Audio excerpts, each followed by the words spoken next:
The more important age is the modal age, the most common age at which people die. Modal age during Paleolithic times is right around 72, 73. Modal age now, with our healthcare system, with all the advances we have, is like 76, 77. Back then, age of morbidity was a year or two before the age of mortality. Now we have the age of morbidity decades before the age of mortality. But the one thing you never saw was any society eating a vegan diet. If you eat paleo or true paleo 85% of the time, 15% of the time, you don't have to, be that strict. The issue that we have now is nobody really can say, I'm entirely from this region. We have been moving around the planet so much that in some ways that we're kind of just mutts.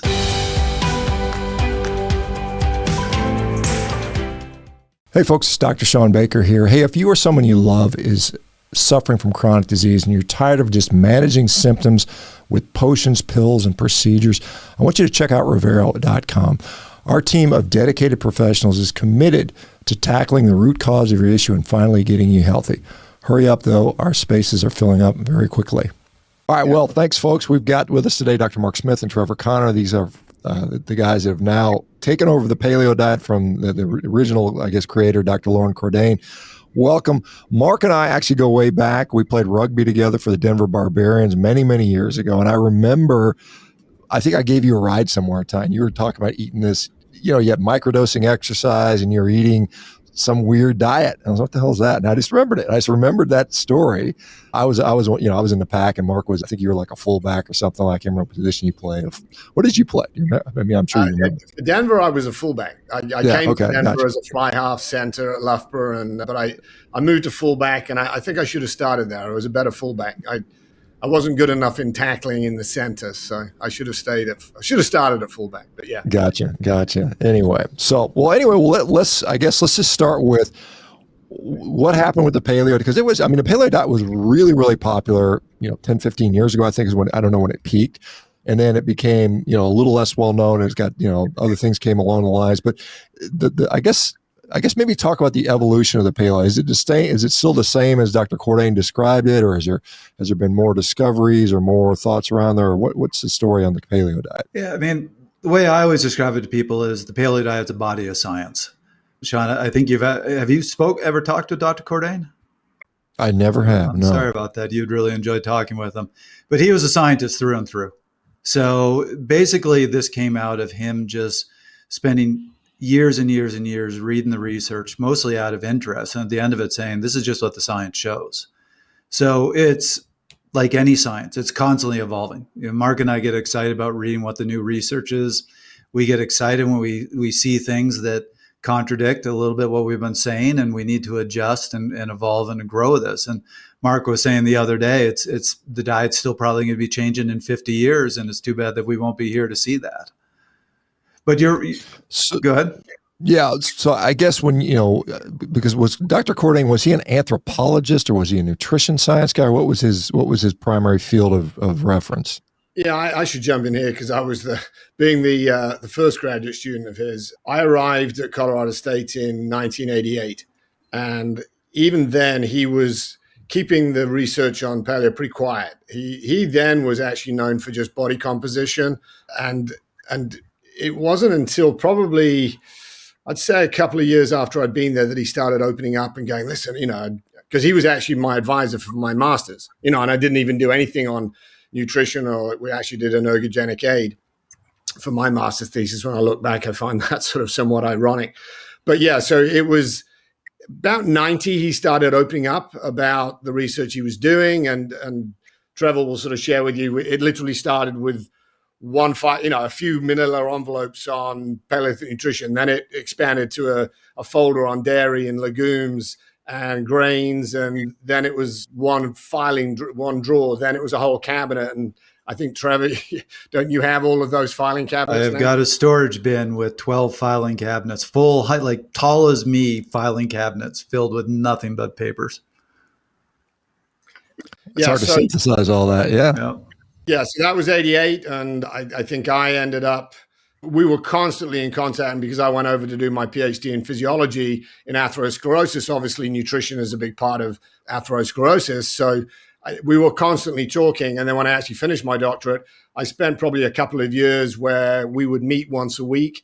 There was another gal involved with that, and we were going off doing lectures to people. And it was in its really early stages, and we were just kind of figuring this out. But pretty cool to have been involved in it in those very early stages.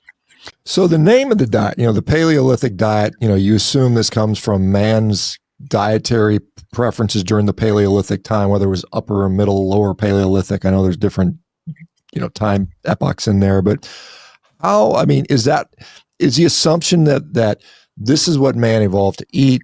And because the critics will always say, well, yeah, that may be cool, but cavemen only lived to be 30 years of age. And you always have to say, well, wait a minute, that's not the same as, when you incorporate infant mortality rates and violence and all this stuff. So what is the rationale for saying that's even a good diet? Is it that this is what we're evolved to eat, or is it were cavemen inherently healthier than we were today? Where were the 100-year-old cavemen? What are the thoughts on that? Well, I think first, let me address that myth about they all died at 30.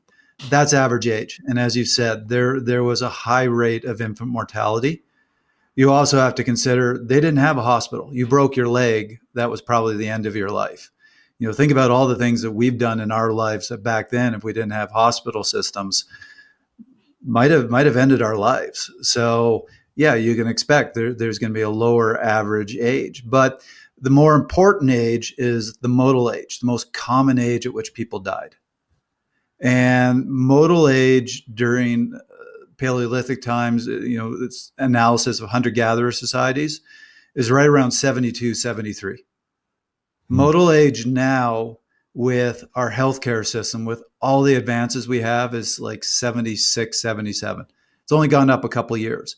But what's more important is back then, so you have the age of death, but you also have age of morbidity, which is that point when you start having chronic disease come on, and you're no longer sorry, I'm using poor terms for this, but you're not as healthy a person anymore. Back then, age of morbidity was a year or two before the age of mortality. You were a very healthy person for most of your life. Then you would start having chronic disease, and you would die very soon after that. Now we have the age of morbidity decades before the age of mortality. So I would actually say back then they were healthier than we are now. Yeah, I don't doubt it. You just see so many people are walking around waiting to die for like 30 years. They can't do anything. They're like literally, disabled from their chronic disease. And so that's clear. Mark, you'd mentioned you'd had a lot of research into atherosclerosis. And one of the concerns would be, and obviously I'm a guy that eats a lot of meat, promotes meat eating. I think that prehistoric man ate a lot of meat. That's my assumption. Maybe you guys will disabuse me of that notion, but what about our atherosclerosis back then? Obviously it's hard to dig up a bone and tell if it had atherosclerosis or not. But what are your thoughts around that aspect of it? Well, I Trevor just mentioned the sort of hunter-gatherer tribes. I think that's where we're also able to get a lot of information when we were able to look at, the last hunter-gatherer tribes that are around. And obviously that research was done. And the fact of the matter was they didn't have cardiovascular disease like we do today, not in anywhere near the same percentages, I should say. So, yeah, I think also in terms of what people ate, I think that common sense tells you one of the things that I always sort of look to is the optimal foraging theory, and that is that, hunter-gatherers are going to go for the best bang for the buck in terms of expended calories. And when we look at that, it's large animals are first, smaller mammals, and it keeps coming down. Trevor was actually mentioned to me yesterday that a paper came up and was showing that the proof that humans were eating grains 780,000 years ago. And my point to that was, and Dr. Cordain addressed this in his books, you do have plants going further down on that optimal foraging theory, even to the point of grains. If that's all that was available, humans would have eaten it. So just to have some proof that it was eaten isn't really what's important. What's more important is what was the majority of food eaten, how is it eaten?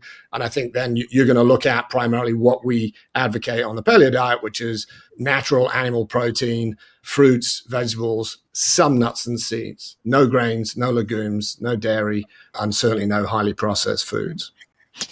Yeah, I mean, people have eaten tree bark. I mean, when they need to. I mean, that's, and it's like, okay, that's probably not the best diet.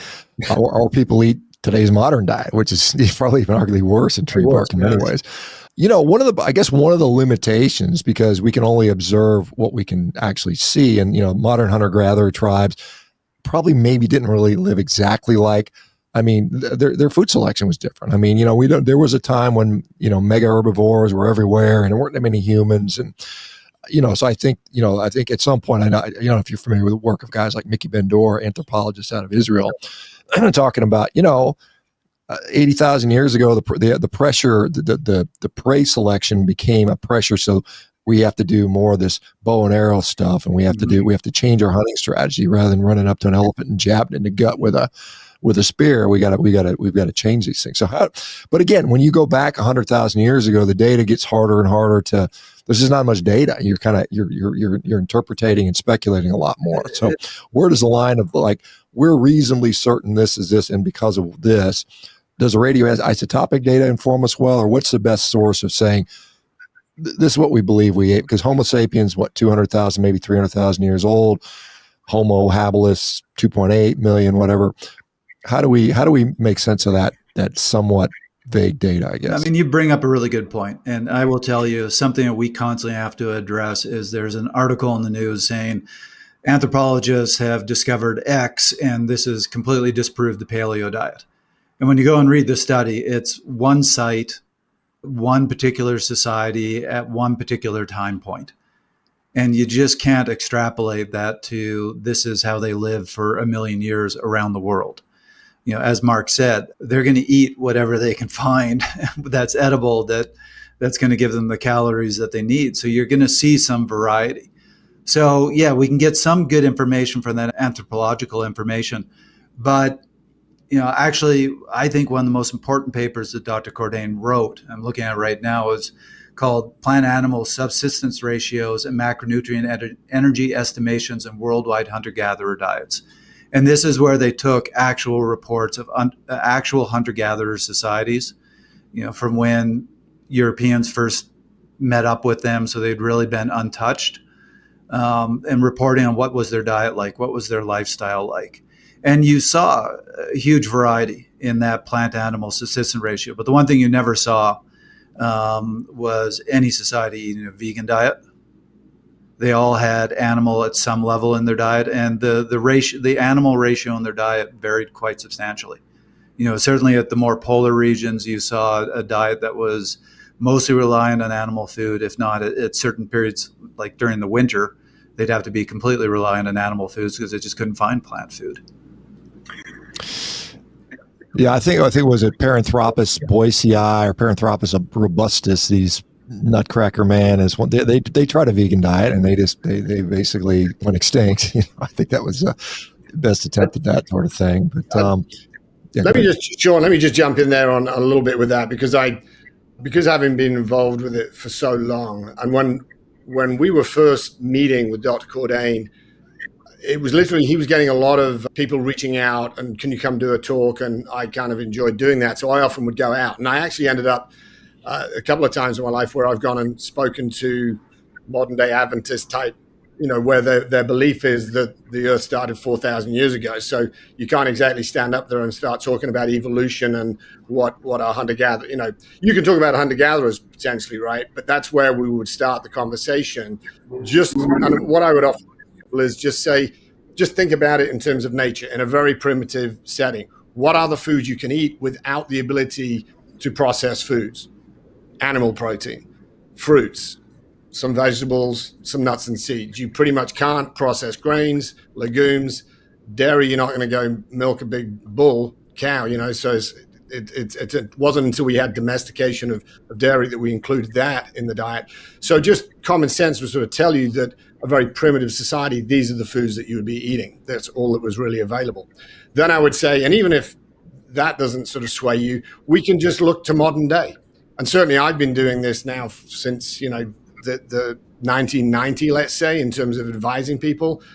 I only see success when people get rid of grains, dairy, legumes, particularly legumes and grains, and obviously processed foods. So I don't know, the the historical evolution gives us a template to justify why we're kind of doing this. But at the end of the day, what's more important is we can look at how it helps people today, right? Yeah, And yeah, we see absolutely. that. That's the same thing I say. You can speculate. I mean, I know we weren't eating Twinkies 50,000 years ago. I mean, that's clear. They didn't exist. And so you can say, well, that wasn't part of the human diet. We know that. I mean, we could have debate about relative grain percentage and vegetable and meat percentage. That's all speculative. But, it's like, so let me, because, one of the things, as you guys probably saw, probably to some horror, you go to the grocery store and you see a little bit of packaged food with a caveman with a spear on it saying this is paleo. And they completely change they process the ingredients so they're unrecognizable. They turned it into processed foods, stamped the paleo label on it, and said, okay, this is paleo food because it's got honey and ground up nuts and things like that. What are your thoughts? I mean, does ultra processing the food, turning it into powders and whatnot, even if the base ingredients are natural, does that alter the physiology enough to where it's like no longer recognizable by our own body? This is where we have to be really careful, and this is one of the challenges we've been facing. So I'm sure you've heard of these food expos, Expo West and Newtopia and shows like that. I went to Expo West for the first time a few years back, and there was a table there with all paleo products on it. So I just couldn't resist myself. I went up to the table, started talking with the guy. He was going, oh yeah, all these products are paleo. It's exactly what you're talking about. It was all very processed. He had his own little paleo certification on it. And after talking to him for a while, he asked me what I did and said, well, I'm the CEO of the Paleo Diet. And you could see this kind of big change in the look on his face. And he goes, oh, well, what do you do with that? I'm like, well, we certify foods. And he goes, well, how do you think my foods would do? And I went, I'm sorry, I couldn't certify a single one of your foods. And why not? Why couldn't you? Why couldn't you? What was he had a lot of ingredients that don't meet our certifications. And as you pointed out, our certification is pretty strict about additives and all these things that you start putting in the product to make it taste better or whatever you're trying to do. As you said, it gets away from being a natural food. We actually, Shawn, with it was funny because the reason we even started the certification program is exactly because of what you're saying. We started seeing other certifications out there, and suddenly we're like, that's not paleo. How can you call that paleo? So it just really bastardized the whole sort of concept of Dr. Cordain's research, and it became so commercial. So we're like, you know what? If anyone should be certifying, it should be us, the original people, Dr. Cordain, that founded this, and let's try to bring some integrity to it. So we actually ended up creating two categories: a true paleo, which, as you can kind of imagine, where we don't allow any additives, is very, very clean, completely natural. And then we also had to sort of look at, well, people do eat processed foods, they do grab some stuff. So let's see if we can just improve those products in that space. So we call that Paleo Flex. So we allow a little bit. So for example, we allow one additive, but just one. So it gets to the point there where we're going, look, this is so much better than what you normally eat, but it's not true paleo, but it's still pretty good. And particularly when we try to tell people, if you eat paleo or true paleo 85% of the time, 15% of the time, you don't have to, be that strict. And we also then created this Paleo Flex because that would be better if you chose from those categories in that 15% than if you went, into the ultra processed world. So that's kind of where we went with that. But you're exactly right. There's so much stuff that people claim is paleo, and it's not even close. U.S. dietary guidelines, is their expert panel is kind of listed their recommendations. It hasn't been adopted yet. The USDA, we'll see what happens if what's her name, Brooke Rollins, gets accepted. But I mean, it's heavily based towards, eat a bunch of lentils and beans and legume type foods. You guys would obviously take issue with that. What's the issue with eating those types of food? Why would that be something that we want to avoid? Well, in particular with legumes, I mean, first of all, this is something people mix up all the time. They think legumes are vegetables. They're not. I have this conversation with my mom all the time because I'll go home to visit her and she's cooked dinner and she's like, Trevor, I made all these vegetables for you. And it'll be rice and beans and things like that. And I'm like, Mom, actually, you didn't make any vegetables. Legumes have a lower nutrient density than vegetables, a much lower nutrient density. So you aren't getting a lot of the nutrients that you need that you could get from vegetables. More importantly, legumes have anti-nutrients in them. They're going to have lectins, they're going to have saponins, and those do have a negative impact on your body. So they shouldn't be equated. It's just not the same thing. Also, obviously our government tend to lump legumes in as an equal source of protein to animal protein, which is ridiculous. They do not compare.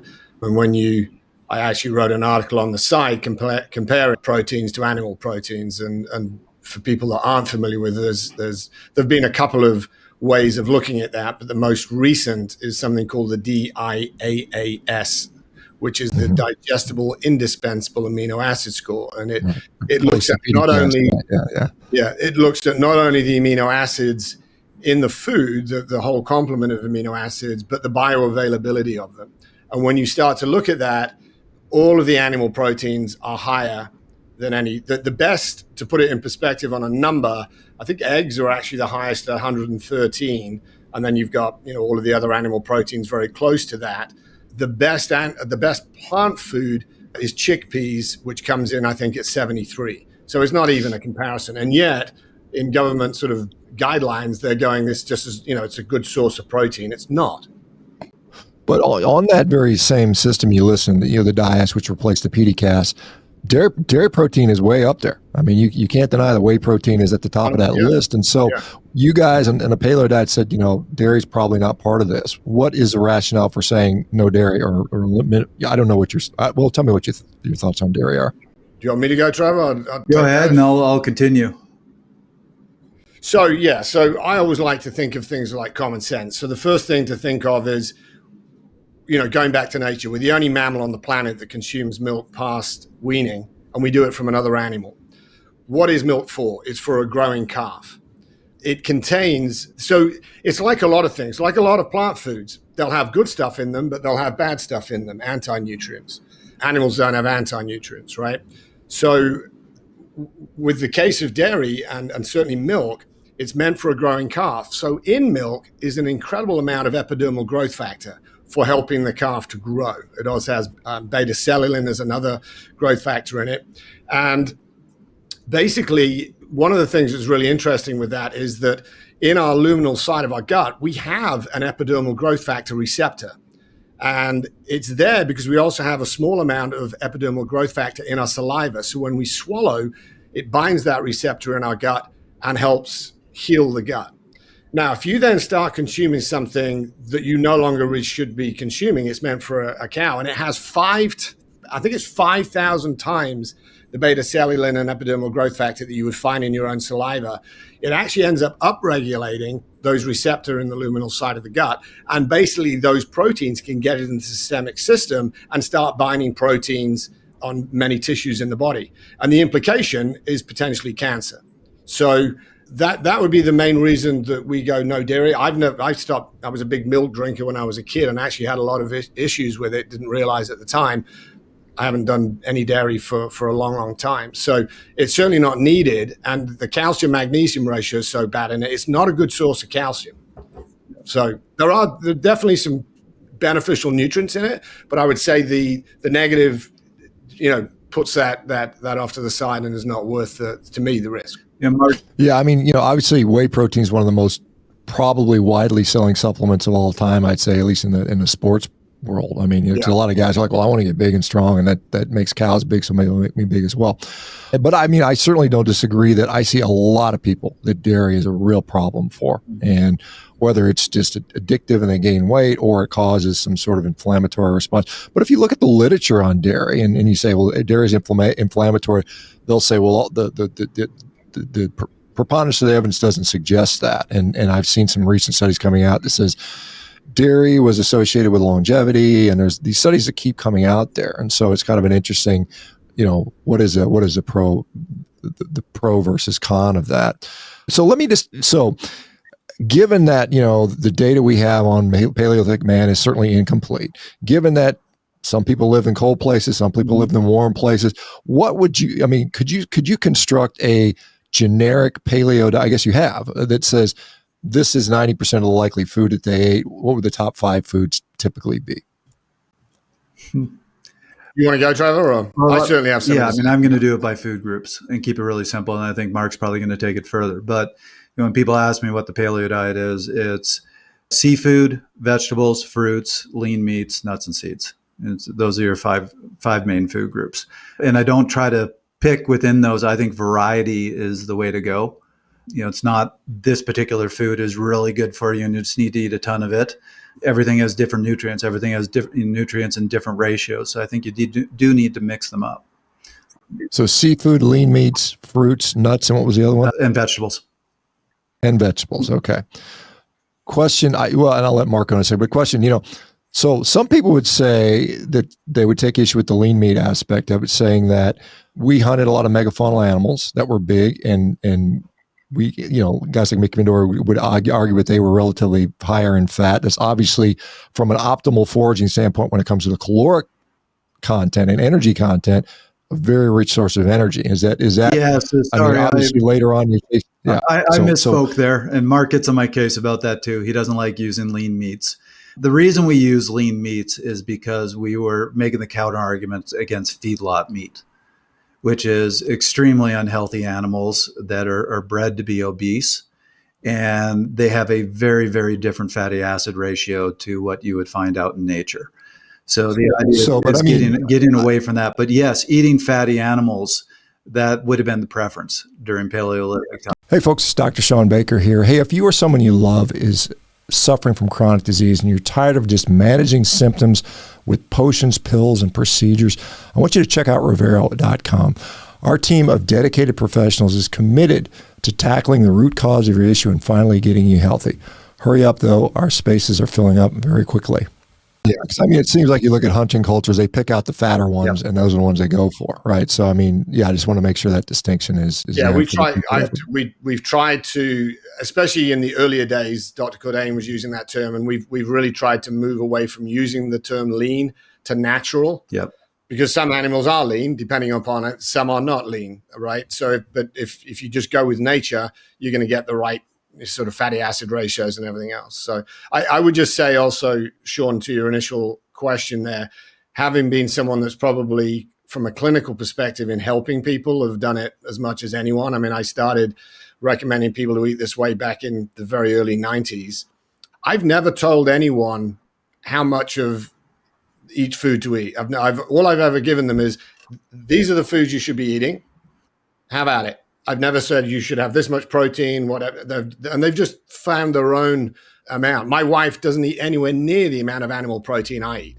I have huge amounts of animal protein. She has a little bit. And if you look at Dr. Cordain's paper that Trevor just talked about, as an average, it was definitely more towards animal protein. There's no question. The majority of the tribes that they looked at had that. But there was this spread, and it went anywhere from 65 animal, 35 plant to the exact opposite, that all being the percentage was higher on those that had animal protein. So I just let people, their metabolism pretty much will tell them what they need, I think. So yeah, and I suspect, if you're living on the Eurasian steppe in the Ice Age versus you're living in the Tropic of Cancer, you're going to have different things available to you. You might have a more higher fruit access where it's warm, and you might need less energy from fat. And so, and of course the animals are reflected differently. The big fatty animals live where it's cold. It's a protective mechanism for them. So that seems to be maybe the food side. Do you think we have had enough time of divergence within the human species that these people will do better on this version of paleo versus someone who's, Northern European versus someone who's Southern Asian? Is that a thing, or is it like, hey, we're all kind of the same damn species? We had this conversation, Trevor. Yeah. The issue that we have now is nobody really can say, I'm entirely from this region. We have been moving around the planet so much that in some ways that we're kind of just mutts. So it's hard to say, here's the region that my ancestors are from, and therefore I should be eating specifically this way. So I think we are at the point where what we do is give general recommendations. And a lot of it's, here's the foods that we know are bad for you, so please get those out of your diet. Here's generally the food categories that we recommend to you, but now you need to individualize it to you. You need to experiment and find what works for you. And unfortunately, I think that's where we're at. Everybody's going to be individual now.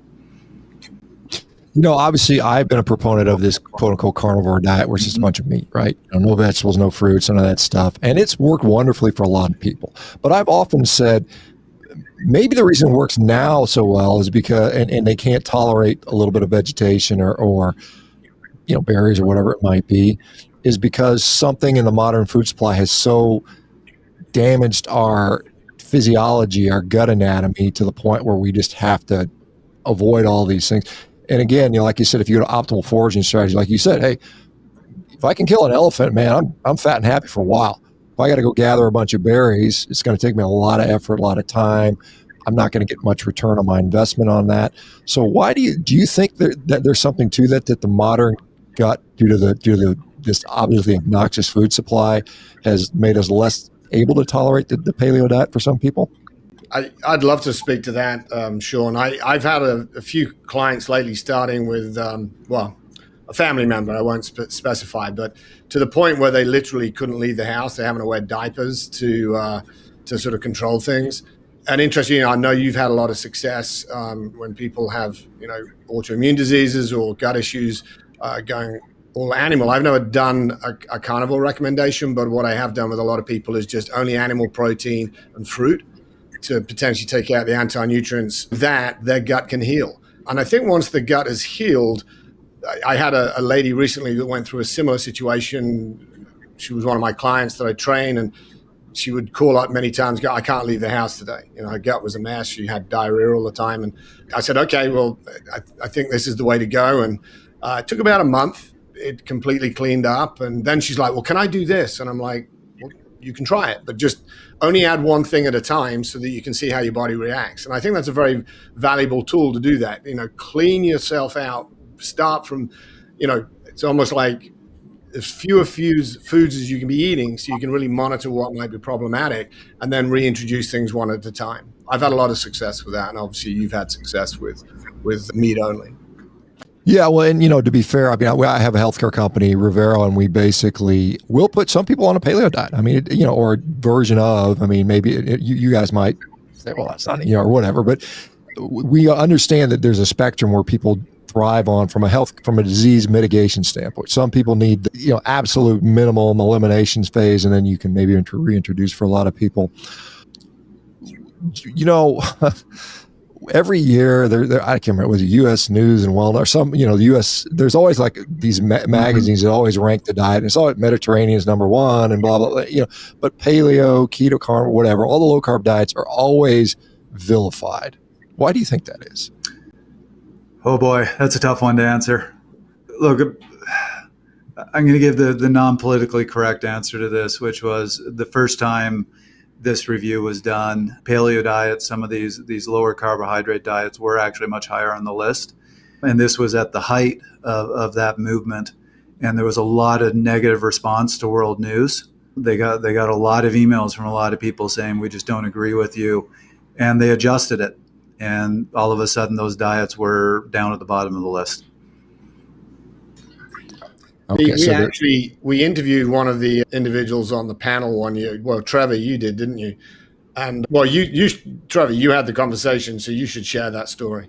Yeah, very interesting interview. She had been very critical of the paleo diet, so I reached out to her and said, would love to talk to you, understand why you're critical of the diet. So we had about an hour conversation, and we were going through the different principles. She was like, agree with that, agree with that, agree with that. And we weren't really having any sort of debate, which was what I was expecting. And finally, I just went, so what is your issue with the diet? She goes, you don't have a macronutrient ratio. How can we compare you to other diets if you don't have a macronutrient ratio? And my response was, well, we're about eating the foods that are healthy for you and removing the foods that are unhealthy. And that can add up to a lot of different macronutrient ratios. So we don't want to have a set macronutrient ratios. And she goes, and that's my issue with your diet. Interesting. Yeah. Yeah. And again, obviously there's some level of preference in there. Well, one of the things, because you mentioned, Mark, you said you, in comparison to your wife, you eat quite a bit more protein. And I do too. I love protein. A lot of protein. I work out, I lift weights, I try to be strong. I prioritize lean muscle mass and function.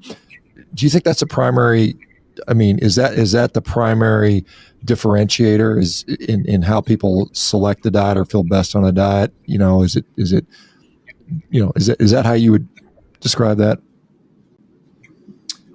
It's I'm thinking back to all of my clinical cases with people. I never recommend them, and I don't unless there's been an issue and I've gone in and ended up, all right, let's actually do a dietary analysis and let's sort of get into the weeds here a bit more. For the most part, I tell people these are the foods that you can eat from, and these are the foods you shouldn't be eating, and they all pretty much do very well. And so we don't have to then come in and go, let's break it down, how much animal protein, how much plant. So I don't really have a good feel for what amount it's been for people. I just in discussing it with people, I just know that it often is, quite varied. But when people succeed, I don't usually then go back to them and go, now tell me exactly how much of each one you're eating. I don't really care. So Shawn, could I go back to something you mentioned before, which was, bringing people off of a Western diet? I'm going to use an analogy that we all kind of empathize with or understand pretty well. I'm a cycling coach. And so when I look at somebody on the Western diet, like eating a full Western diet, that's the equivalent to somebody who's just sitting on the couch doing absolutely nothing. I mean, like, you cannot possibly design a worse diet for humans to consume than the Western diet. And when I'm dealing with somebody who's just been on the couch as a coach, who hasn't been doing any training, anything is going to be better. Just getting them to go and do some activity, go for a walk, hop on a treadmill machine, lift some weights. They're going to see improvements. It's going to get better. You do have to start easy. But so with diet, it's the same thing. You see research all the time. Vegan diets improved health of people, Mediterranean, paleo, all these different diets improved health because you're getting them off of the Western diet. They're doing something. It's just like going into the gym or getting on a bike. There comes a point, though, where as they develop these routines and these habits, then you start saying, okay, now you're a true athlete, and let's direct you into what's best and fits well for you. You're a strength athlete. You spend a ton of time in the weight room. I'm a cyclist. I don't want to put on a lot of muscle mass, so I'm spending a lot of time out on a bike. It's different approaches, and we're both probably at a more elite level and highly specialized with that. I think you can see some of the same thing with diet as well, where with that individual, what is the appropriate diet for them that's going to, make them the equivalent of that elite athlete for what's best for them. One of the things, it's kind of, I watch with amusement because, there's a lot of this talk about, I'm going to live to be 180. These guys are making these claims. It's always funny when these 40-year-olds making claims they're going to live to 100 or 150. And I said, well, talk to me when you're 100 so you can actually prove there's some proof of work there. But, you'd mentioned, age of morbidity being much later on a paleo diet. Maybe the average age of the Paleolithic man was, you said modal age 72, which would say, okay, that's pretty much in line with modern times, plus or minus a few years. Given we now do have modern things to prevent, when you break your leg, you don't necessarily die, or you get an infection, you don't necessarily die. And if you were eating a Paleolithic diet, are you willing to speculate to say that's going to increase your longevity beyond the 80 years, a 4-score, or whatever we're supposed to be, the Bible tells us we get, or something like that? What are your thoughts on that? I like I said, I always take longevity claims with a real heavy grain of salt. But what are your thoughts around that? That's the thing. I mean, it's all speculation. Who's going to conduct the study where you start with people in their 20s and hopefully do a 100-year study? It's not going to happen. So, I mean, we do studies on animals that have very short lifespans, but they're fundamentally different from humans. So we don't know. But the answer I'll give you, are you familiar at all with the work of Dr. Bruce Ames? Well, I know who he is. I know he was famous for a toxicology study. He did a pesticide study back in the night. I think Rhonda Patrick was one of his students, I believe. But so he just tangentially. In the last 15 years, he's gotten very interested in longevity. And this is a guy who has a little bit to say about it because he's 95 years old and he's still a full-time professor publishing research. But he proposed a theory that, we all know what vitamins and minerals are. We have these vitamins that if we don't have them, if we don't consume enough of them, we're in trouble. We'll start going into a disease state. He's making the argument that those were easy to identify because if you were deficient, you saw it very quickly. But those are survival vitamins. And he's now coined this term longevity vitamins, there are a lot of other nutrients that we need for long-term health. And those are obviously much harder to identify because you'd have to follow somebody for 20 years who's deficient to see the impact on them. So he's making the argument that we need to be making sure we're getting adequate longevity vitamins to live a longer, healthier life. And the fact of the matter is, we don't even know what half of them are. We probably haven't identified more than half of them. And this has led us to say, this is why we need to get away from a process. So you're asking about processing. We need to get away from a processed diet and eat a more natural diet of natural meats, fruits, vegetables, because that's where we're going to get these longevity vitamins that we don't even know about yet. Back, whatever, 500,000 years ago, when Homo erectus is running around and figuring out what the hell to eat. I mean, they had no concept of vitamins, minerals, whatever. How is that diet constructed? I mean, if I go out in the forest and I start nibbling on leaves, a lot of it just tastes really bad and I spit it out and it makes me sick. How do you propose that diet was evolved? Was there the guy that was supposed to be the unlucky guy that's supposed to test all the food and they didn't like him and they said, "Hey, Grok, go try this little thing and see what happens," and they watch him for a while? How do you suppose that the human diet evolved? This goes back to what Mark was saying about the optimal foraging theory. They figured out very quickly, what they can consume, because you eat something that is poisonous, you're going to find out very quickly and you're going to avoid it. And this is one of the points I always make about grains, is we've kind of fooled ourselves. If you try to eat wheat unprocessed, just raw wheat, you're going to get really sick. You're never going to eat it again. The issue we have is we figured out how to get enough of the anti-nutrients out of it by cooking it and processing it that we can consume it. But there's still the anti-nutrients in there. In the long term, that's going to have a real negative impact on us. But it really just came down to experimentation, finding what gave them enough calories for the calories spent, that they weren't going to starve from eating these foods, that they weren't going to get sick from eating these foods.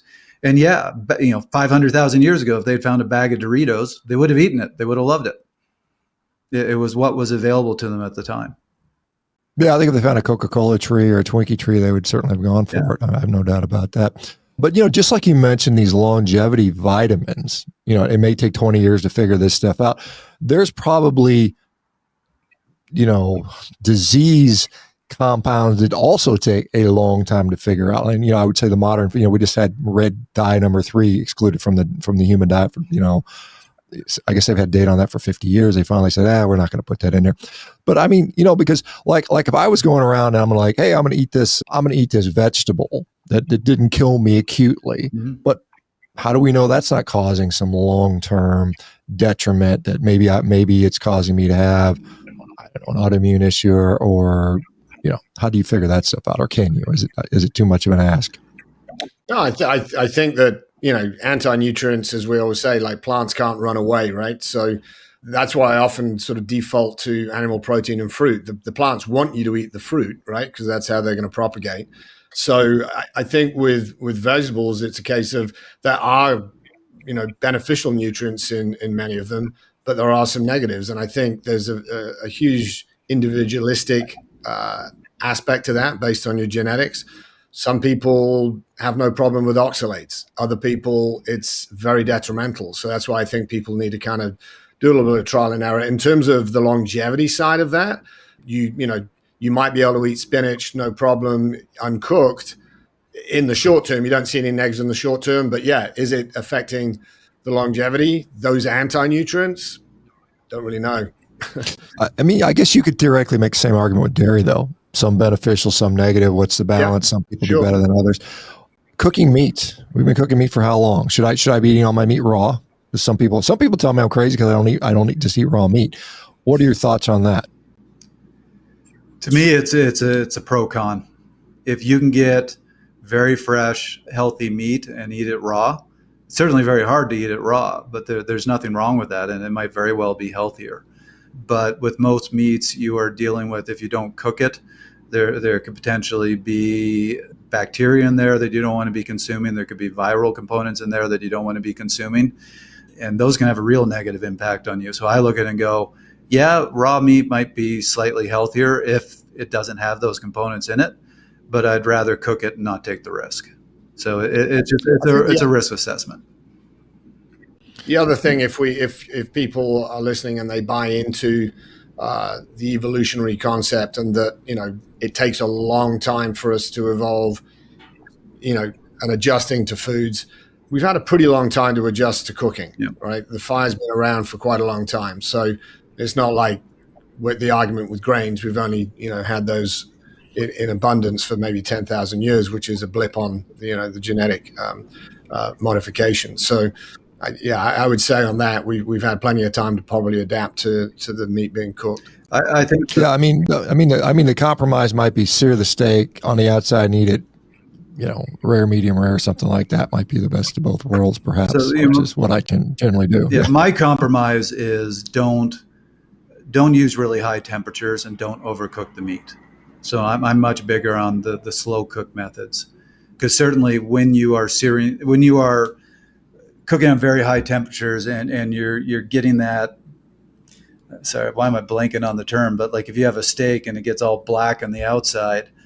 Yeah, you get the Maillard reaction with the N-nitrosamine compounds and the building up HAs, advanced glycated end products, all sorts of things you don't want to be consuming. That we know.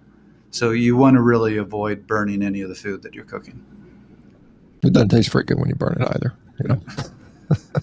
It's also what's the elephant in the room. Like, it is that if someone did that and ate a paleo diet, and have we got any data that that's going to be problematic? I think most of it's back to the highly processed stuff. I don't know if even, barbecuing a few steaks on the grill, I don't know if that's going to be the worst thing for people, to be honest. But Shawn, you're right, going back to what you said. All this is theory.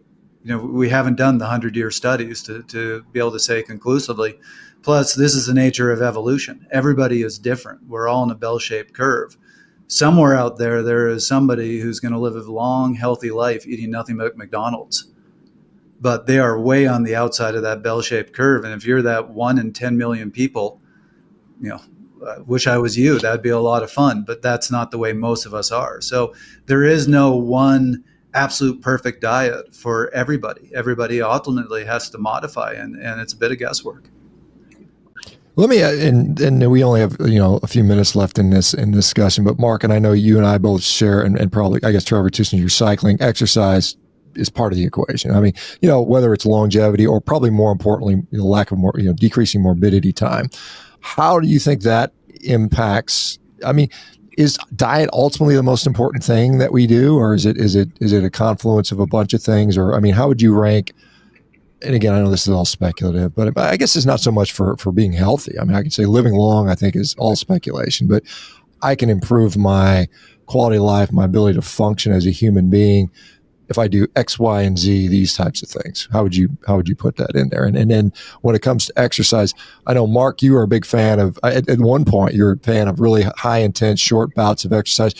Trevor, you're a cyclist. You're obviously riding, I'm assuming riding long distance rides, unless you're a velodrome sprinter or something like that. I love my 6-7 hour rides, and I can't sprint to save my life. I will admit it. I'm the opposite. I'm for, as I get close to 60, my focus is on is sprinting. Yep. I want to be able to run a fast 100 meter, maybe a 400 meter. And so that's where my effort's going. So I got to lean down a little bit, but thoughts on how that impacts maybe even the interrelationship between diet, I suppose. Well, look, I will give you a study that I love. They did research on all the past Tour de France participants and looked at the average age of death for Tour de France athletes. And it was 11 years later than just the population average age of death. Aren't they all rich, though? No, not at all. You don't think they're not all rich guys? As an ex-professional cyclist, I was sleeping on couches and floors. It is not an easy lifestyle. But in there, the question is, was there just better genetics that made them both a better, ideal to be a Tour de France athlete? And those genetics also allowed them to live longer, or was it the lifestyle? That's part of the question here. Probably a bit of both, but you certainly see evidence of the importance of exercise for health and for longevity. So I think it's, you have to work on your diet. You have to work on, exercise has to be a component of it. It used to drive me nuts in my health courses in school where people go, is it nutrition or is it exercise? And I would be the only one sitting there going, well, why isn't it both? Or just genetics. You can just say, is it genetics? Well, there's a genetics component too. Absolutely. Hey, Shawn, I just noticed there's a comment here, and I don't know if this is from an audience listener or whatever, but just to make a point, if it didn't get through, they said, I feel like quality of life is more the aim than longevity. If we in any way tried to say we're looking for longevity without the quality of life, then we didn't do a good job of conveying that. Absolutely, it's quality of life now, and we believe if you're doing that, you're more likely to live a long life as well. So, but first and foremost, quality of life, yes, I think absolutely is important. Yeah, I will say most of the 100-year-old people that I had met when I was practicing as an orthopedic surgeon were old ladies, demented, in a diaper, smelling of urine with a broken hip. And that was like, that's not quality of life, as far as I'm concerned. So interesting stuff. So what is it? So Paleo Diet's been around for a while. You guys own it now. What's the direction? Where are you guys going with this stuff? When I bought it from Dr. Cordain, this was the real compliment I received, because he had several people bid on purchasing the business. I gave him far and away the lowest bid because it's what I could afford. But I gave him the bid with the promise of, I will protect your science and we will continue to grow that science and we will always be true to the science. And that's what motivated him to sell it to me. That's what he wanted to see. So, and that is our mission. That is our goal. We have said we're an advocacy organization. We're just trying to help people eat healthier and give them good science on nutrition. And as I said, we'll always follow that science. When new science comes out that contradicts what we've been saying, we're going to take it very seriously. And where necessary, we're going to adjust what we believe and what we tell people. So Cordain's been working on this stuff since presumably, I guess, the 80s or something like that. Mm-hmm. You got, so when what new science has come out over the last decade or so that has changed, or it has any that has changed y'all's interpretation of what a paleo diet is? Well, something I'll share with you that Mark and I are very excited about is we just on Monday delivered to the publishers Dr. Cordain's final book that we're co-authors on. And it is a book looking at longevity, and that's going to come out next fall. But, Dr. Cordain being who he is, it was absolutely brilliant science. Mark and I spent 3 days at his house just listening to all these new discoveries he had made. And we're really excited to get out there. So that's going to be a big advancement on the paleo diet and looking more at these longevity concepts.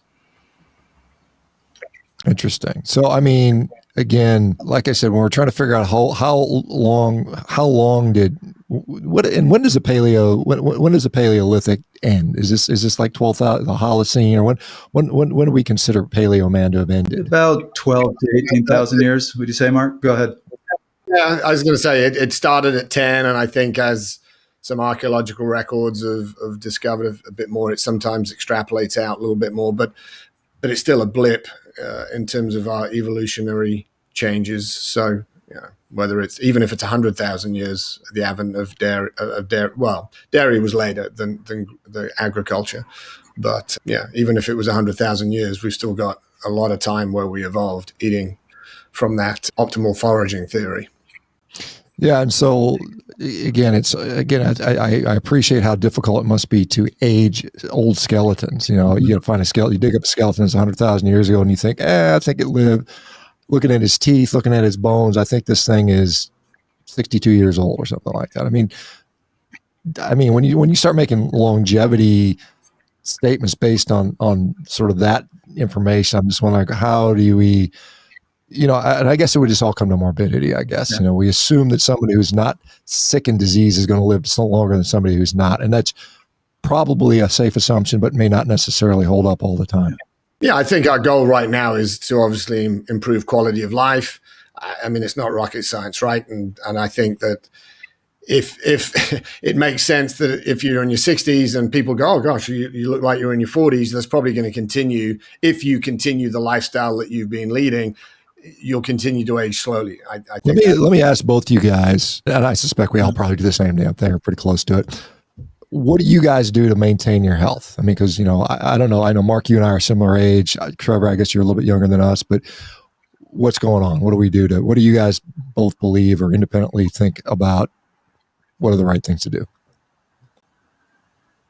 Do you want to go first? Do you want me to Sure, go I'll first? go first. And then also, I did, after that, I would love to, your question about the Paleolithic time, I would love to address that because I hear where you're going and I agree with you with that. But first, for me personally, it's staying very active, doing a lot of exercise. I still ride my bike a lot. I'm still in the weight room a lot. That gets more and more important as we get older. And then I do eat a paleo diet and I try to keep it very simple. To me, it's just trying to eat a lot less processed foods, trying to eat a lot more natural.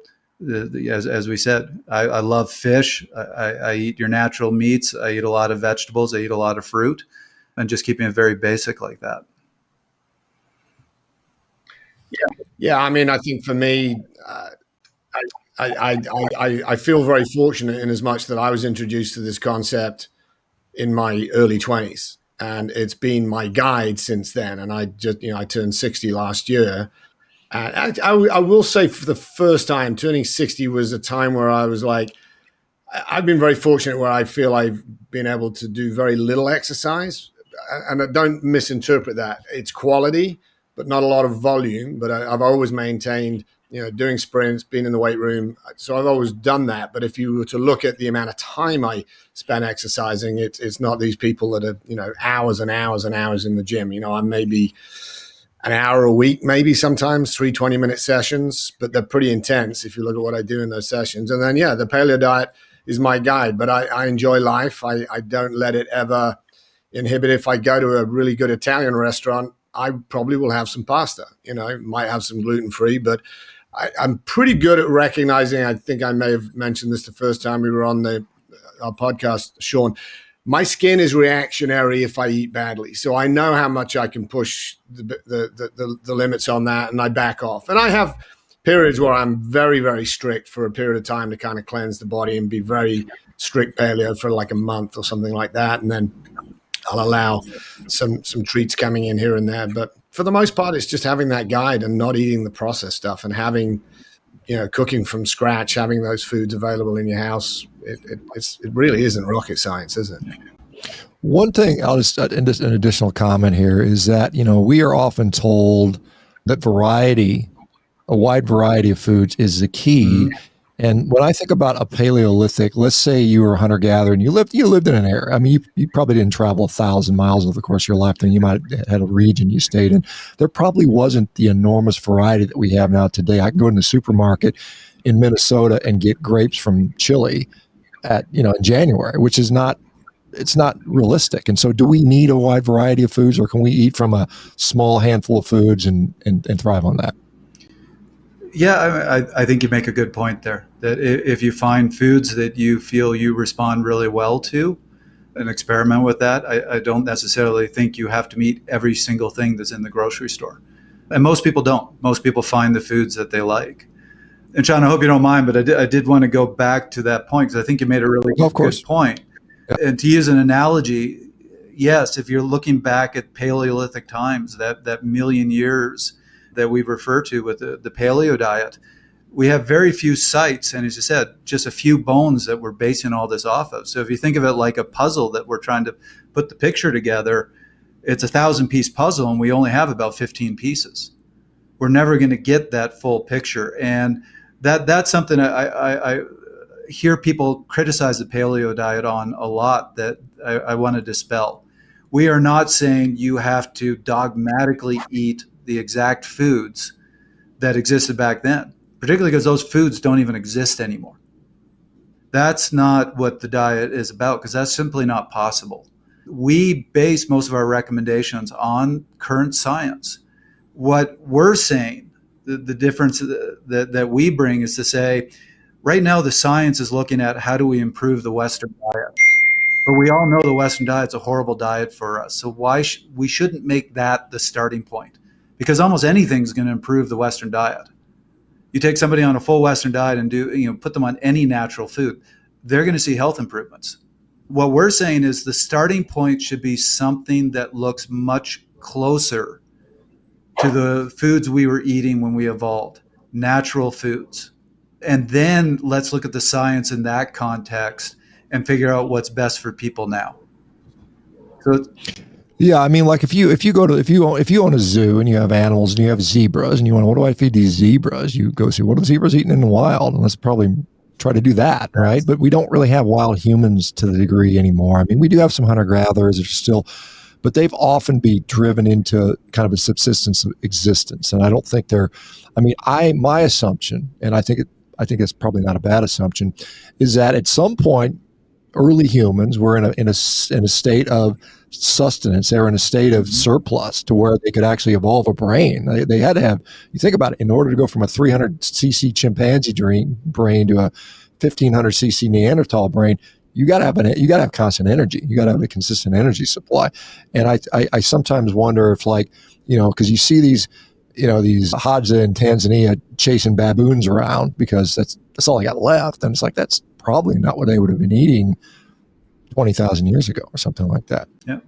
And yeah, I think, clinically, I always tell people, like, the evolutionary aspect and the historical aspect, those were just kind of clues to today. We don't really need that to make decisions on what we eat today, because we can look at people's health. We can look at how they're responding to foods that they're eating now. So it was just a clue for us. And I've used that as to build a template. And I've rarely seen anyone struggle if they eat natural foods, just foods they don't have to do any processing with, whatever makeup that would be, whether it's someone doing a carnivore diet, whether someone's just doing animal protein and fruit, whether it's someone doing more of what we advocate for, including more vegetables in there and some nuts and seeds. For the most part, people do pretty well on that. And if it needs some tweaking to get better results, tweak it. There's a fellow you may know, a guy named Bill Schindler, who also is a very much a Paleolithic style. I mean, he spent a lot of time with these various tribes. And one of the things he's very big on is fermentation of foods. He feels that, like, if you're going to have dairy, it needs to be fermented. If you're going to have vegetables, it needs to be fermented. Do you have any commentary on those thoughts? Well, that's where I'll give away a little bit, which is that's a big part of the new book. Okay.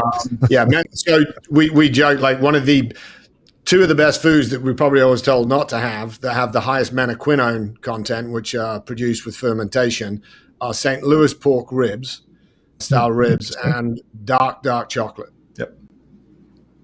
Is dark chocolate got a fermentation process to it? It is a fermented food. Yep. I did not know that. Interesting. The seeds that it's made from, that goes through a fermentation and produces very high levels of menaquinones. No, when we were working on this, that Dr. Cordain said that was the one thing he missed in the original books, which was they didn't have refrigeration. So, and the hunt wasn't always successful on that particular day. They would have been eating foods that were slightly fermented. Yeah, I guess if you lived in cold climates, you might have sort of a refrigerator. Yep. I've seen, like, the storage for drying the meat, sticking it underwater. In some places, they would stick it underwater, or they would stick it in the snow, I guess. But interesting. It's still like up in Alaska. There was a thing they call it, nice stinky fish. They put it underground and it ferments, and it's pretty. For most Western palates, they'd probably like turn their nose up at it, but they love it. And again, very, very high in these nutrients from the fermentation process. Yeah. Well, thank you guys very much. So information that people want to find more on, is their website? Is it paleodiet.com, or where do you go with that? ThePaleoDiet.com. Yep. ThePaleoDiet.com. And so there's going to be information. What can people, if they go there, what do they find? With the website, we have a lot of information about the science of the paleo diet, but what we're really trying to focus on, because like I said, we're trying to be an advocacy organization here and help people. We're putting up a lot of guides, a lot of information to help people go paleo, to make it easier for them. So we have grocery lists, we have meal plans. We just put up an anti-inflammatory 14-day meal plan. That's what we've been hearing from people that they really need, because they want to give this a try, but it's tough. So they need guidance. If people go to the resources, so they go to the homepage, thepaleodiet.com, go to resources, and we've got, as Trevor just said, a shopping list, how to go paleo, and a 7-day diet, and that's all free. Those are free downloads, and then there's some very inexpensive, as just Trevor said, the anti-inflammatory diet, and another 28-day diet that we've got. But we're trying to provide, solutions for people to go and improve their lives. Yeah. One last thing, I know there's a lot of people that are talking about satiety as, obviously its role in weight loss. And of course, we have these satiety drugs now, the GLP-1 receptor agonist. Is a Paleolithic diet, is there any sort of satiety considerations around that? I know if I eat a big old steak, I'm pretty damn satiated. So what thoughts on satiety? So I'll give you my theory on this, or my bias, and I have seen studies that have said very similar things, which is we think of hunger as an on-off signal, particularly in Western society. And when we're hungry, we just eat whatever, whatever's easiest or whatever tastes best. But it's not that. When we're hungry, we're usually hungry for something. There's certain nutrients that our body needs. So when you eat something that's heavily processed, that has a lot of calories, but has very little nutritional value, there's not a lot of nutrients in it, your body goes, thank you, I'll store those calories as fat, but you didn't give me the B6 that I needed, or you didn't give me the folate that I needed, so I'm not turning off the hunger signals. So whenever somebody comes and asks me for recommendations on weight loss, I always give it just very simple recommendation of eat nutrient-dense foods. Again, that's your natural foods. That's getting away from processed foods.